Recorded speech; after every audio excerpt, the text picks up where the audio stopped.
In stadiums across the globe, local football derbies are defined by a fierce tribal clash of color. One side wears blue, the other wears red.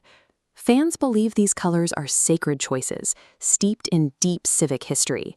In Rome, supporters will tell you Lazio wears Hellenic blue to honor the ancient Olympic ideal, while Roma wears red to represent the historic blood and gold of the Roman Empire. The founding dates of these clubs tell a different story.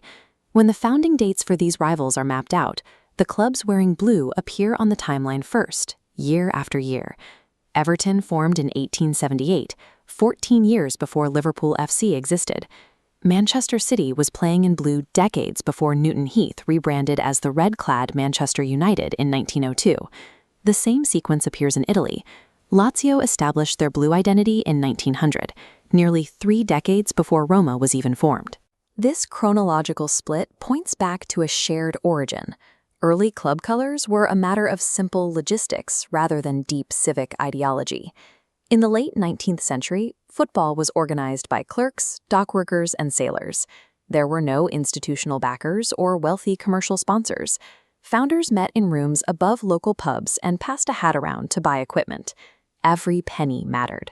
The men in these early teen portraits had to purchase their own kits entirely out of pocket. The visual identity of the world's most popular sport is an accidental byproduct of what those men could afford on a strict budget. At the time, indigo was the most chemically stable and heavily mass-produced dye of the Industrial Revolution. Textile mills ran continuous, uninterrupted batches of blue fabric to meet the massive demand for school gym kits, naval uniforms, and civic workwear. That industrial overproduction flooded local outfitters with surplus stock. If a newly formed football committee needed 10 matching shirts in a hurry, blue was always available, and it sat at the very bottom of the price list. These cheap shirts had to survive brutal environments. Early matches took place on shared public grounds, covered in heavy mud, played under poor lighting, and subjected to highly physical tackling. Blue cotton blends held their color through the dirt. Red dyes required expensive chemical treatments, cost more to produce, and faded rapidly when scrubbed with harsh Victorian laundry soaps. The oldest clubs did not creatively design their aesthetic.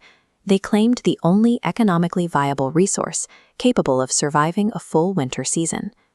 The local sporting ecosystem only fractured when a splinter group or a neighborhood rival emerged. When a dispute forced Everton to leave Anfield in 1892, a completely new club, Liverpool FC, formed to fill the empty ground. The founders of Liverpool faced an immediate problem. Everton already dominated the local market, and they had completely monopolized blue as their visual identity. To survive and attract their own distinct fan base, the newcomer had to establish instant, undeniable visual contrast. They could not look like an extension of the older side. Red provided the ultimate visual opposition. Though the dye was less stable and cost more, standing apart justified the extra expense. Red also offered a crucial technological advantage. In the black and white match sketches printed by late 19th century newspapers, blue translated as a mid-gray. Red rendered as a stark, dark shade that readers could instantly recognize on the page. In a local market, once the first mover claims the most accessible resource, the newcomer is left with a functional necessity. They must adopt the absolute opposite to be seen. Over the 20th century, these clubs grew from neighborhood pub teams into wealthy global enterprises. The original textile supply chains were entirely forgotten.